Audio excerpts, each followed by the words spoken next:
It was the home of America's largest stockyard for over a century, a fertile suburban garden stop for the bulging population pushing out of Boston on newly laid train and trolley lines, a place of natural beauty with proximity to Harvard and Boston, where men of stature and power built stately homes and larger mansions.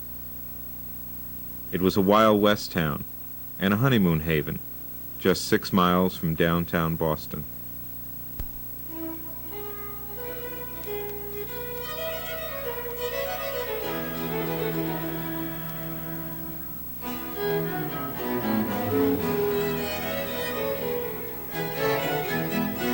Most of this colorful past remains only in books or in pictures found in attics and empty basements. There are no rambling estates to visit. What used to be acres of famous gardens is now covered by small houses, gas stations, and unused trolley tracks. The hotels and inns have vanished. The railroad yards off Cambridge Street, an eyesore, are where thousands once gathered to watch trotting horses run for the money on Saturday afternoon. Brighton, the first stop in transportation's push westward.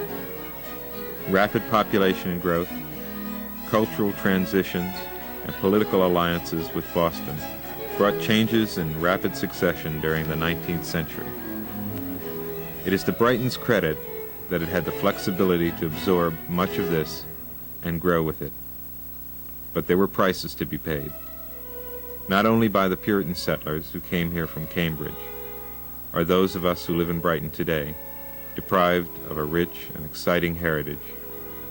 Before the gardens, grand hotels, and cattle trade flourished, Brighton was a wild, primitive land where a tribe of peaceful Indians hunted and fished along the banks of the Charles River, known to them as Quinniboquin.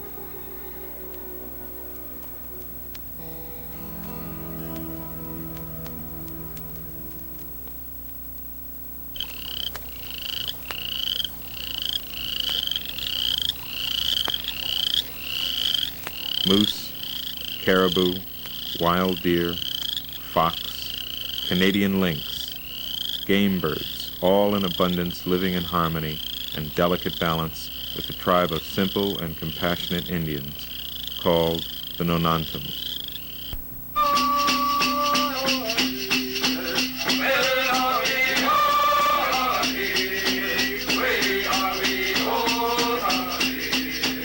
Their name means rejoicing.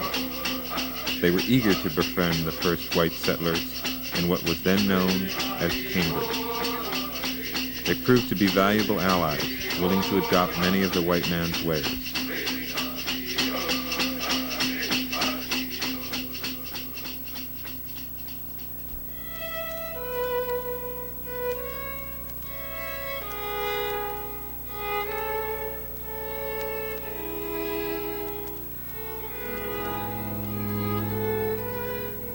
Like Brighton, the Indians suffered rapid cultural collisions. The first was religion, brought to them by the preacher John Eliot, later to be known as the Apostle to the Indians. Eliot preached in the native tongue of the Nonantums, to their chief Waban. The 37th chapter of Ezekiel, which spoke of prophecy and the wind, was taken by Waban as a direct message from God to him. Waban, whose name means wind, was soon christened, and his people followed his example, embracing Eliot as their teacher and Christian teaching as the path to goodness. This was their death warrant. What followed these first alliances and tradings with the white settlers were years of servitude, loss of their land, and eventual imprisonment on Deer Island in Boston Harbor. With the Bible, Eliot brought the Puritan ethic which combined economics and religion. Their system of farming, like their religion, came from God. There were no alternatives to either plan. Forced to adapt to a new and rigid form of farming, the results were disastrous for the tribe. They became dependent on the white farmers and eventually were paid to tend cattle. The grab for land, even among the small population in the early settlement, was creating problems between whites and Indians. While John Eliot was preaching the gospel, he was making plans to move the tribe away from the Puritan settlement.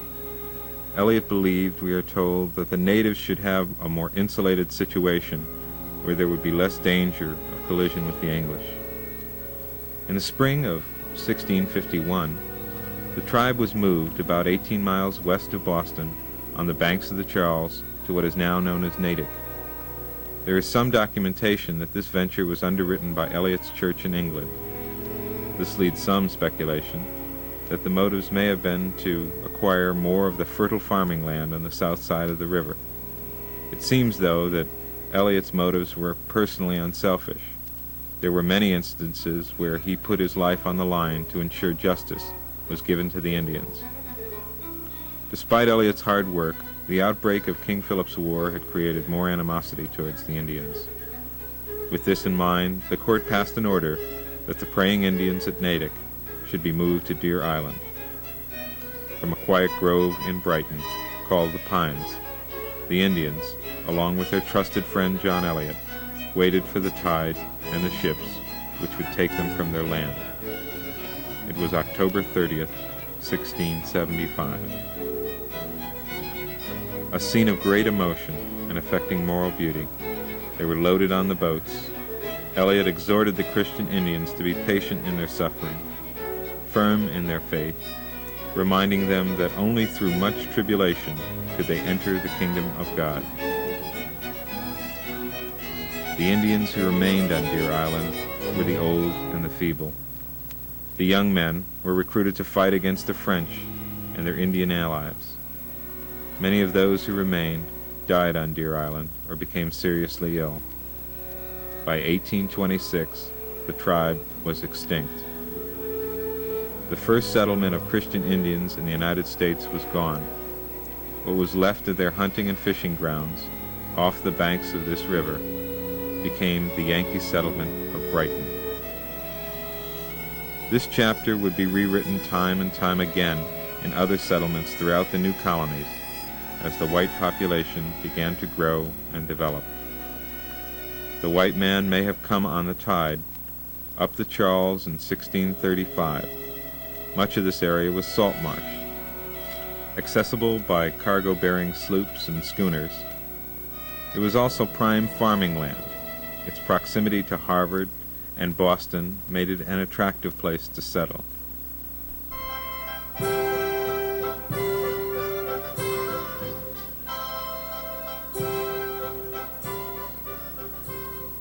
The first settlers were Puritans, Champney and Sparhawk. Then came Richard Dana.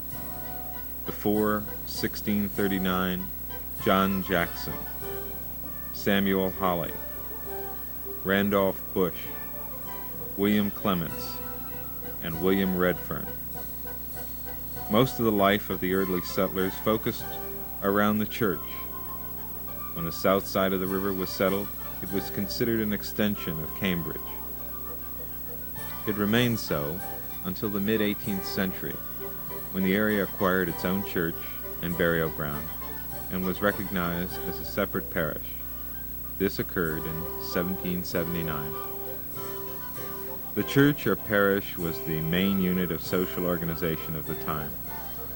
The other principal concentrations of life, farming and education, were intermingled with religion. A great deal of importance was placed on education. Most children in the community were educated at home, while others were prepared for Harvard at some of the private schools in Brighton or Little Cambridge. The town built a schoolhouse in 1722 on land donated by the Dana family. From this tradition, Brighton developed one of the best school systems in the state. It was still a community of a small number of families, among them the founding fathers of Harvard and Revolutionary heroes. Perhaps the most prominent figure in the early history was a tree. It was known as the Great Oak, and Oak Square is named after this tree. Cut down in 1855, it was the largest white oak in the state, measuring 25 foot 9 inches in circumference. The base was hollow, and was famous as a playhouse for children at a nearby school. The Great Oak was on the Indian path to the river, which John Eliot traveled on his way to preach the Bible to the Nonantos. Another great in Brighton's history was the Great Bridge. The bridge crossed the Charles River from where Boylston Street in Cambridge crosses now to Harvard Stadium. Built in 1662, it was swept away by a high tide in 1685 and rebuilt in 1690. Prior to the bridge being built, a ferry was used to cross the river, crossing from Dunster Street in Cambridge to the highway to Roxbury. The Revolutionary War made some significant changes in the quiet township of Brighton. Colonel Thomas Gardner was mortally wounded while leading his regiment at the Battle of Bunker Hill.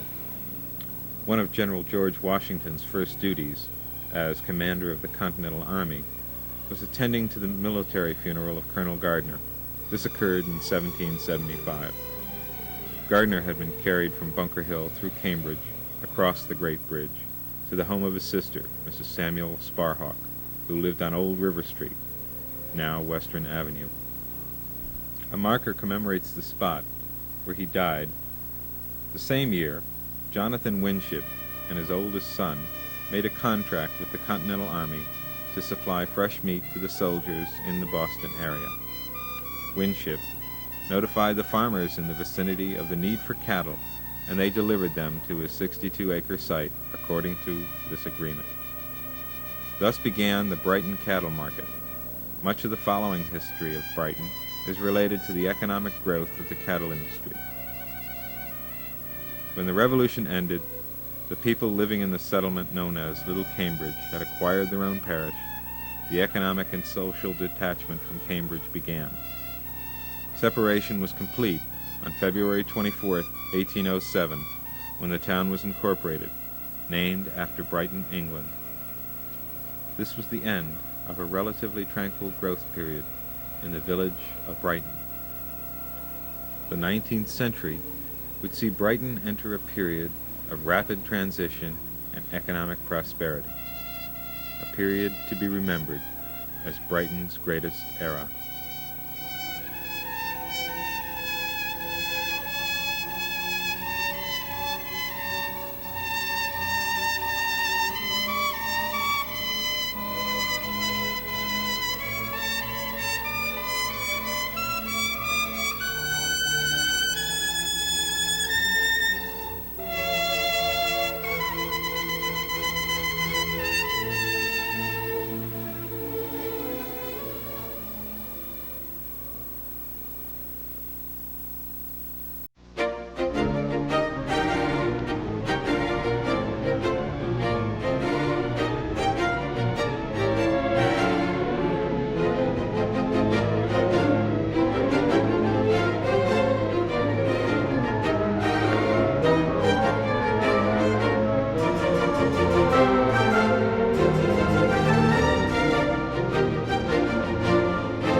At the beginning of the 19th century, the cattle trade was becoming a significant factor in Brighton's social and economic evolution. A sleepy country town began the first of its many transformations, one that would bring Brighton recognition and prosperity. It contributed skill and industry to the slaughter of cattle, revolutionizing the meat industry in the United States. A second new business was also emerging in Brighton: horticulture. In 1816, a young adventurer merchant, Jonathan Winship, a third-generation member of the distinguished Brighton family, returned home after years of studying the cultivation of flowers in Canton, China. Once at home, he planted a hotbed of flowers opposite the family mansion. It is said he did this to please a favorite niece. The flowers grew surprisingly well, and this aroused his interest enough so that in the following year he began raising plants and vegetables as well. Soon his brother Francis joined him, and together they established a 47-acre garden site, which eventually became the famous Winship Nurseries. Winship achieved a good deal of success with his nursery business. With others, he went on to found the Massachusetts Horticultural Society, promoting scientific methods in growing plants and vegetables. With Brighton's excellent soil, adaptable conditions, and the extensive use of greenhouses, the town soon became known as a horticultural center, particularly famous for the raising of grapes and strawberries. The men that grew them earned a national reputation. In 1840, Horace Gray had the largest grape house in the United States. His successor in business, William Strong, was considered the foremost expert on the cultivation of grapes in this country. Joseph Breck was another famous nurseryman from Brighton. He cultivated ornamental plants and seeds in the Nonantum Hills area above Oak Square. Nonantum Hill became known as Breck's Hill as the importance of his work grew. Looking at this area today, it is difficult to imagine the beauty that flourished. In times past, going to the Brighton Gardens was a traditional outing for Boston and Roxbury residents. They arrived by horse and carriage, and the Boston and Worcester for a ramble in the country. People still cultivate flowers and maintain gardens. There are still others who can recall how it once was. And we had a very beautiful flower garden, several different flower gardens, one along Belvista Road, and then went down the side toward Woodstock. And we had a lot of fruit trees in the backyard and grapevines, blackberry bushes. We had a jungle of blackberry bushes there. And later, when they built apartments across Woodstock from us, the tenants of the apartments used to tell us how much they enjoyed our flowers. My sister was a great gardener. She loved. And we had a big lawn. We used to sit out a good deal. And Father planted hundreds of bulbs, little spring flower bulbs, all through the grass. And they used to come up beautiful every spring, the purple and yellow and white little crocuses all through the grass. Of course, now it's a parking lot where our garden was.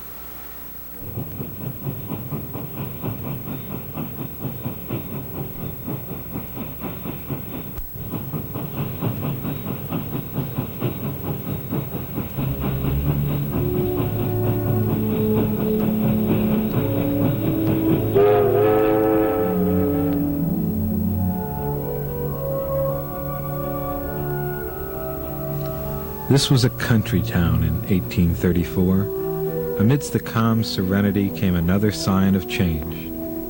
It roared and hissed through Brighton's gardens all the way to Worcester, the railroad. It was the first passenger line in the United States, and Brighton was the first stop on the trip to Worcester. On its inaugural run, it steamed into Winship Gardens amidst cannon fire and the roar of crowds. This was the beginning of the transportation revolution, which would change a quiet country cattle town to a bustling marketplace of national importance. Since the end of the Revolutionary War, Brighton had become a large producer of fresh and salted beef. Its competition was New York, Philadelphia, and Baltimore, and transportation facilities became a major concern. The railroad saved the cattle industry here. By 1868, there was continuous freight and passenger service between Boston and Albany. Men came from all parts of the country. Horses from Canada, hogs from Kentucky stood side by side. There were women with donkey carts selling plants, cows and calves in abundance, swine on and underfoot and in wagons. Sheep, dogs, everything in the livestock line. Peddlers swarming the grounds selling jewelry, razors, boots, patent medicines, halters, harnesses, ox yokes, whips, and a variety of other articles. The Brighton Cattle Fair was one of Boston's great institutions. In 1818, the Massachusetts Agricultural Society first established its annual October Cattle Fair in Brighton. The fair was a big boost to the marketing of cattle. As a result, the Cattle Fair Hotel and Agricultural Hall were built. Because business was so brisk and so many people had to stay in the market area overnight, the Cattle Fair Hotel took on great importance. The hotel was beautiful and imposing. Built in 1830, it was considered one of the largest and finest hotels in the country. The hotel became a legend, attracting blue bloods from Boston and prominent visitors like Daniel Webster, Nathaniel Hawthorne, and the great compromiser Henry Clay, who claimed to have recognized some of his own cattle from Kentucky at the Brighton market. The hotel was expanded in 1852, giving it a capacity of 100 rooms, 4 stories high. 400 or 500 people dined at one time in her banquet halls. It served as an elegant place where couples often honeymooned and danced the night away in the grand ballroom. It was said to have springs under the floors so that couples would bounce while they danced. In contrast to the opulence and beauty of the Cattle Fair Hotel was the rugged gambling and Wild West atmosphere created by many cowboys, drovers, and merchants at the fair. This wild bunch would often try to extend their good fortune to their luck at the gambling tables. Slaughtering was becoming a profitable business for property owners in Brighton. Small, family-run slaughterhouses began to appear all over town, as many as 50 in 1869. The situation became a serious health hazard. In 1866, the Board of Health requested a doctor, Henry Clark of Boston, to inspect the area. Dr. Clark, in his published report, spoke of a possible outbreak of cholera because of the number of private butchers and the lack of sanitary safeguards. His investigation resulted in a state law which prohibited slaughtering within 6 miles of the State House, except for the famous Brighton Abattoir. This eliminated the lucrative private slaughtering business and centralized the operation and profits under a chartered corporation. The abattoir was built on 60 acres of dry, sandy land on the Charles River, accessible to Brighton and Watertown. The site was bounded by Market Street, Winship Avenue, and a 1,000-foot frontage on the river. Business began in 1873. A young man named Gustavus Franklin Swift got his start with produce and slaughter cattle. Swift eventually became the slaughterer and wholesale supplier to retail markets in the area. He was convinced, however, that the future of the meat business was in Chicago, and moved his operation there, beginning the great meatpacking business that today bears his name. The livestock trade in Brighton peaked in the early 1880s. Refrigerated rail cars and the rise of Chicago as a meatpacking capital took its toll. By 1957, the amount of cattle shipped dwindled to 1/3 of that processed in 1880. The abattoir was closed in 1957, and the stockyards moved to Littleton, Massachusetts in 1967. The land was sold for an industrial park and replaced in part by the Birmingham Parkway and Soldiers Field Road extension. Once the largest stockyard in the United States. A hotel which housed and fed the tradesmen, gamblers, and drovers, all gone. Ironically, it was the railroads and refrigerated cars which had increased business that eventually doomed the cattle yards. Before the inevitability came, while cattle was still king and the gardens were horticulture marvels, Brighton was also becoming a local transportation center. In the 1820s, the trip to Boston was a day-long affair with only one coach daily. Eventually, this gave way to hourly trips, as more people in Boston and Brighton took advantage of each town's natural and cultural benefits. The passenger train of 1834 became the most effective way to reach Brighton. Railroads and the men who built them were big business. In the planning, design, and construction of their stations, no expense was spared. The three stations, Faneuil Station, Brighton Station, and the Alston Depot, were built by the prestigious firm of H.H. Richardson, designers of Boston's Trinity Church in Copley Square. They were landscaped by the renowned park builder, Frederick Law Olmsted. Of the three stations in town, only the Alston Depot, named after Cambridge artist Washington Alston, remains. Between the early 1850s and the late 1880s, the Back Bay was finally filled, ending Brighton's physical isolation from Boston. At the same time, Brighton cut the last of its ties with Cambridge, shifting its economic dependency to Boston. As the shift began to solidify, the controversial issue of annexation began to rage in Brighton. The first influx of Irish immigrants to Brighton and Boston arrived after the potato crop failures, starting in the 1840s. The newly populated section of Brighton saw an opportunity to take advantage of the ethnic political force growing in Boston. They were successful, and in January 1874, Brighton officially became part of the city of Boston.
The town of Brighton was annexed to Boston in 1874. It was considered one of the most attractive and desirable communities in the Boston area. It was a community still largely rural, with slightly more than 6,000 persons, a first-rate school system, and excellent roads. Among Brighton's leaders had been James Holton, benefactor of the Holton Library on Academy Hill Road, now the Brighton Branch Library. While Brighton was a town, many citizens, including William Wirt Warren, Nathaniel Jackson, and Granville Fuller, filled public posts with distinction. In 1907, the community celebrated Brighton's history as a town with such pageants as the Living Flag. In the interim, new electric trolleys had replaced horses and brought Brighton closer to Boston. In 1889, the new line ran from the Alston Depot up Harvard Avenue to Coolidge Corner and into Park Square. Other lines rapidly followed. Many people, seeking more living space, moved to Brighton and boarded the trolleys for work in Boston. In the 1880s, Commonwealth Avenue was extended from Brighton Avenue to Chestnut Hill Avenue. Sometime later, apartments began to appear on the avenue and elsewhere in Alston. Brighton was growing at an unprecedented rate. By 1890, Brighton's population had nearly doubled, and by 1900 it had tripled. School enrollment increased, churches were built, older congregations expanded, and new homes were constructed. Many were quite fashionable. Despite this growth, Brighton still had rural characteristics. In a time of hard winters, Brighton was a rugged place to live. Heavy snowstorms had people using sleighs for months. There used to be racing down on Brighton Avenue. Sleigh parties were often started and ended at the Brighton Hotel on the site of the present Station 14. The horse and carriage was still the principal mode of transportation. Some families maintained their own stables. Others relied on public stables, such as those of A.J. Furbish and the Alston Park Stable. The most famous stable was Dan McKinney's on the corner of Surrey and Market Streets, where for nearly a century horses were auctioned off in lively style. Trotter horse racing at Riverside Park, a half-mile track at the present site of the Boston-Albany Railroad Yard, had attracted nationwide attention in 1865, when the horse Captain McGowan broke racing records. Later renamed Beacon Park, the track was doubled in size. It closed in the early 1890s, but was succeeded by the Charles River Speedway, which opened in 1899. Located in what is now the MDC Recreation Area along Soldiers Field Road, the Speedway was part of a larger unfinished complex conceived by Frederick Law Olmsted, designer of Boston's park system and New York's Central Park. The complex contained a clubhouse for social events, stables, a ballpark, and a mile-long straightaway for trotters. By the 1940s, the Charles River Speedway was gone. But Brighton had enjoyed other forms of sports and entertainment. Lectures, concerts, and vaudeville gave way in 1914 to the silent films shown at the Brighton Theater, also known as the Barn, in Billy Woods, on Market Street opposite what is now Woolworth's, and at the Alston Theater on Brighton Avenue. The talkies introduced the ornate Egyptian Theater to Brighton Center in 1929 and brought fans to the Capitol Theater on Commonwealth Avenue in Alston.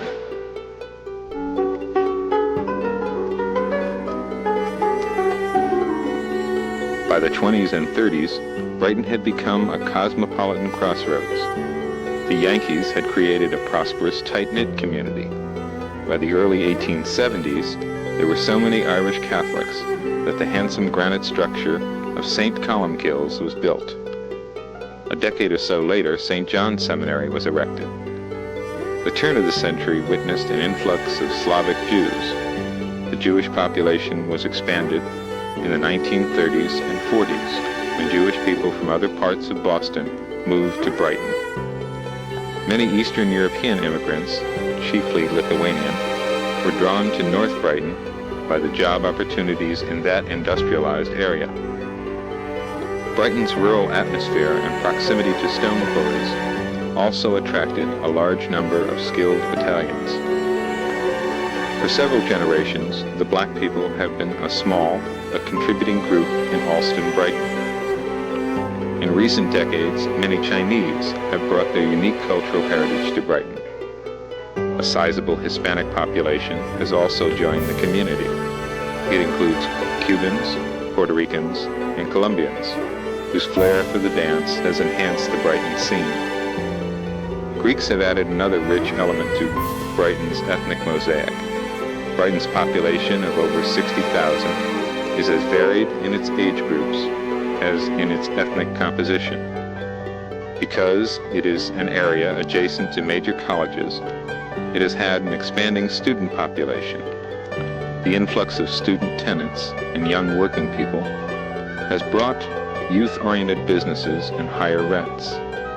Brighton has experienced vast changes in its history, and it is still changing. Joseph M. Smith, president of the Alston Civic Association, sums it up. There's a future to Alston Brighton. There's a history to Alston Brighton.